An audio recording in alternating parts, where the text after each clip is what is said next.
জুলাই জাতীয় সনদের খসড়া এখন বাংলাদেশের রাজনীতির কেন্দ্রে। অন্তর্বর্তী সরকারের অধীনে গঠিত জাতীয় ঐকমত্য কমিশন এটিকে চূড়ান্ত করবার পথে হাঁটছে। কিন্তু সনদ ঘিরে যতটা আশাবাদ তৈরি হয়েছে, ততটাই তৈরি হচ্ছে প্রশ্ন আর সন্দেহ।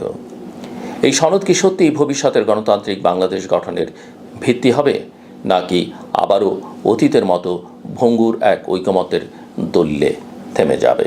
সবচেয়ে বড় বিতর্ক বাস্তবায়নের পদ্ধতি নিয়ে। বিএনপি চাইছে সংসদীয় প্রক্রিয়ার ভেতর দিয়েই সংবিধান সংশোধন হোক। জামায়াত চাইছে গণভোট বা রাষ্ট্রপতির প্রোক্লেমেশন, আর এনসিপি চাইছে গণপরিষদের মাধ্যমে নতুন সংবিধান। এই তিন ভিন্ন ভিন্ন অবস্থান ইতিমধ্যেই অচল অবস্থার ইঙ্গিত দিচ্ছে। কমিশন তাই আপাতত বাস্তবায়নের বিষয়টি খসড়ার বাইরে রেখে আলাদা সুপারিশ আকারে অন্তর্বর্তী সরকারের হাতে তুলে দিতে যাচ্ছে। এক কথায় বলা যায়, সনদ থাকছে এক পাশে আর বাস্তবায়নের প্রশ্ন থাকছে অন্য পাশে। ফলে প্রশ্ন থেকেই যায়, বাস্তবায়ন ছাড়া কি কোনো দলিল কার্যকর হয়? ঐকমত্য কমিশনের সামনে যে জটিলতা, সেটা নতুন নয়। আমাদের রাজনৈতিক ইতিহাসই এই জটিলতায় ভরা। বঙ্গবন্ধু শেখ মুজিবুর রহমানের সময় সংসদীয় গণতন্ত্র থেকে রাষ্ট্রপতি শাসিত ব্যবস্থা সব কিছুই হয়েছিল ক্ষমতার একচ্ছত্র নিয়ন্ত্রণের জন্য। জিয়াউর রহমান দায়মুক্তি আইন দিয়ে খুনিদের বৈধতা দিয়েছিলেন। এরশাদ সামরিক ক্ষমতা দিয়ে সংসদকে নির্বাসনে পাঠিয়েছিলেন। খালেদা জিয়া ও শেখ হাসিনা উভয়ই সংসদীয় সংখ্যাগরিষ্ঠতার জোরে সংবিধানকে বারবার নিজেদের রাজনৈতিক স্বার্থে বদলেছেন। 2011 সালে তত্ত্বাবধায়ক সরকার বিলোপের মধ্য দিয়ে আওয়ামী লীগ আসলে যে পথে হাঁটল, সেটাই 2014, 2018 ও 2024 সালের অবৈধ নির্বাচনের মূল সূত্রপাত। আজকের জুলাই সনদ তাই অনেকের কাছে নতুন আশার প্রতীক। কিন্তু খসড়ায় যখন দেখা যাচ্ছে আদালতের ভূমিকা খর্ব করার চেষ্টা আছে, যেমন বলা হচ্ছে সনদের বৈধতা নিয়ে কোনো আদালতে প্রশ্ন তোলা যাবে না, তখন আসার সঙ্গে সঙ্গে সংখ্যাও তৈরি হচ্ছে। কারণ বিচার বিভাগের বাইরে কোনো দলিলকে দাঁড় করানো মানেই স্বৈরাচারী প্রবণতার দিকে ধাবিত হওয়া। ইতিহাস সাক্ষ্য দেয়, যেই ক্ষমতায় গেছে সেই সংবিধানকে নিজের সুবিধামতো ব্যবহার করেছে।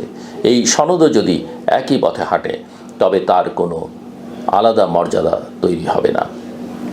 এখানে নারী প্রতিনিধিত্বের প্রশ্নটিও অগ্রাহ্য করা যাবে না। দেশের অর্ধেক ভোটার নারী, অথচ পুরো আলোচনায় তাদের অংশগ্রহণ ছিল প্রায় শূন্য। হাতে গোনা কয়েকজন নারী রাজনীতিককে ডাকা হলেও তারা আলোচনায় কতটা প্রভাব ফেলেছেন তা বিতর্কিত। অথচ এই সনদ একদিন সংবিধানের অংশ হবে। নারীদের বাদ দিয়ে তৈরি দলিল ভবিষ্যতে কতটা গ্রহণযোগ্য হবে, সেটাই বড় প্রশ্ন। গণতন্ত্র মানে কেবল ভোট নয়, প্রতিনিধিত্ব। নারী ভোটারদের অবহেলা করা মানে গণতন্ত্রের মূল আত্মাকেই অস্বীকার করা। এখন আসা যাক রাজনৈতিক বাস্তবতায়।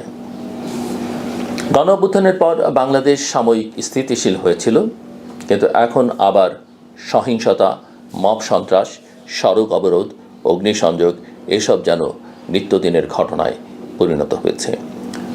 স্বরাষ্ট্র উপদেষ্টার তথ্য অনুযায়ী অন্তর্বর্তী সরকার দায়িত্ব নেয়ার পর শুধু ঢাকা ও আশপাশে 123টি সংগঠন 1600 বারের বেশি অবরোধ করেছে।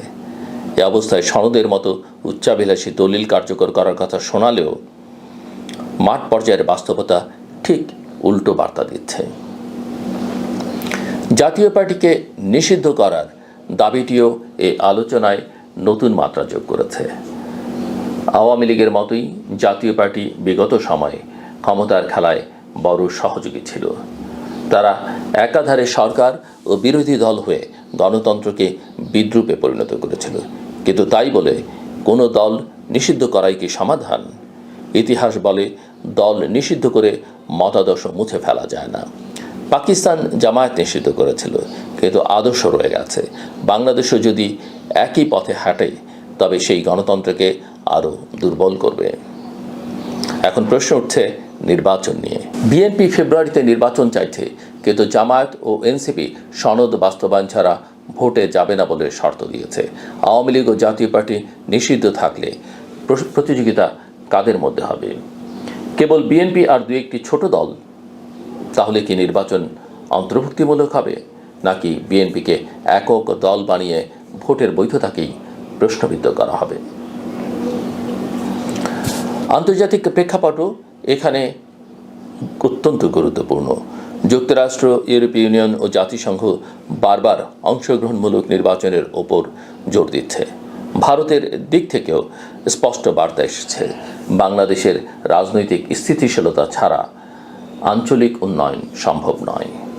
চীন ও পাকিস্তানও নীরবে নজর রাখছে। জুলাই সনদ যদি রাজনৈতিক বিভাজনকে আরও গভীর করে তোলে, তবে আন্তর্জাতিক মহল বাংলাদেশকে অনিশ্চিত দেশ হিসেবেই বিবেচনা করবে। তাতে বিনিয়োগ, কূটনীতি, এমনকি বাণিজ্য সব কিছুই প্রভাবিত হবে। সুতরাং সনদ নিয়ে প্রশ্নগুলো কেবল রাজনৈতিক নয়, অর্থনৈতিক ও কূটনৈতিকও। বাংলাদেশের মতো উন্নয়নশীল দেশ আন্তর্জাতিক আস্থার উপর অনেকখানি নির্ভরশীল। সেই আস্থাটা যদি নষ্ট হয়ে যায়, তবে এর বোঝা বইতে হবে সাধারণ মানুষকে বর্ধিত মূল্যস্ফীতি, বিনিয়োগহীনতা, বেকারত্ব আর সামাজিক অস্থিরতার মাধ্যমে। আরেকটি দিক এখানে উল্লেখযোগ্য, যারা আজ ঐকমত্যের কথা বলছে তারাই অতীতে সংখ্যাগরিষ্ঠতার জোরে গণতন্ত্রকে দুর্বল করেছে।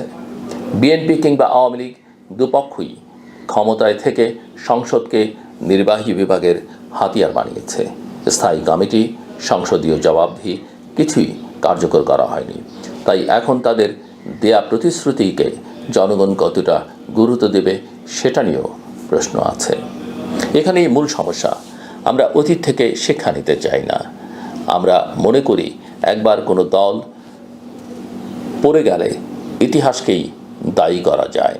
কিন্তু সত্য হলো, প্রতিটি ক্ষমতাসীন দলই সংবিধানকে ব্যবহার করেছে নিজেদের স্বার্থে। এখন যদি জুলাই সনদকেও একই পথে নিয়ে যাওয়া হয়, তবে গণতান্ত্রিক পুনর্গঠনের যে সুবর্ণ সুযোগ এসেছে তা হাতছাড়া হবে। মজার ব্যাপার হলো, কমিশনের অনেক প্রস্তাব আসলে যৌক্তিক। সংসদীয় সংস্কার, স্থানীয় সরকারকে শক্তিশালী করা, নির্বাচন কমিশনের স্বাধীনতা, এসব তো বছরের পর বছর ধরে নাগরিক সমাজ দাবি করছে। এগুলো যদি সত্যিই কার্যকর করা যায়, তবে বাংলাদেশ ভিন্ন পথে হাঁটতে পারে। কিন্তু শর্ত একটাই, এগুলো বাস্তবায়নের প্রক্রিয়া হতে হবে স্বচ্ছ, অন্তর্ভুক্তিমূলক ও আইনের শাসনের অধীন। সুতরাং এখন যে প্রশ্নটা সবার সামনে দাঁড়াচ্ছে তা হলো, বাংলাদেশ কি সত্যি এই সুযোগ কাজে লাগাতে পারবে, নাকি আমরা আবারও একই ভুলের পুনরাবৃত্তি করব? যদি সব দল নিজেদের ছোটোখাটো স্বার্থের পেছনে ছুটতে থাকে, তবে জুলাই সনদ আরেকটি অব্যবহৃত দলিল হয়ে ইতিহাসের তাকিয়ে পড়ে থাকবে।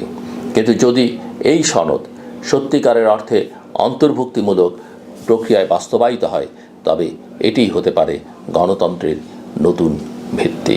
অতএব সময় এসছে রাজনৈতিক দলগুলোর কাছে স্পষ্ট অঙ্গীকার দাবি করার। শুধু সই করলেই চলবে না, তাদের দায়িত্ব নিতে হবে। অন্তর্বর্তী সরকারের উচিত পক্ষপাতহীন ভূমিকা রেখে সবার অংশগ্রহণ নিশ্চিত করা। আর নাগরিক সমাজকে এখনই সোচ্চার হতে হবে, কারণ ইতিহাস বারবার প্রমাণ করেছে জনগণের চাপ ছাড়া কোনো দলই গণতন্ত্রকে শক্তিশালী করতে চায় না। সবশেষে বলা যায়, বাংলাদেশ এখন ইতিহাসের এক সংকটময় মুহূর্তে দাঁড়িয়ে। জুলাই সনদ যাদেরকে আলোর পথে নিয়ে যাবে কিনা, নাকি আবারও অন্ধকারে ফেলে দেবে, সেটা নির্ভর করছে আমাদের নেতাদের সদিচ্ছা ও নাগরিকদের দৃঢ় অবস্থানের উপর। সুযোগটি এখনও হাতছাড়া হয়নি। প্রশ্ন হলো, আমরা কি এবার ইতিহাস থেকে শিক্ষা নেব, নাকি আবারও একই শর্তে পড়ে যাব? আমার কথা শুনবার জন্যে আপনাদের অসংখ্য ধন্যবাদ। আপনাদের সবার জন্যে শুভকামনা।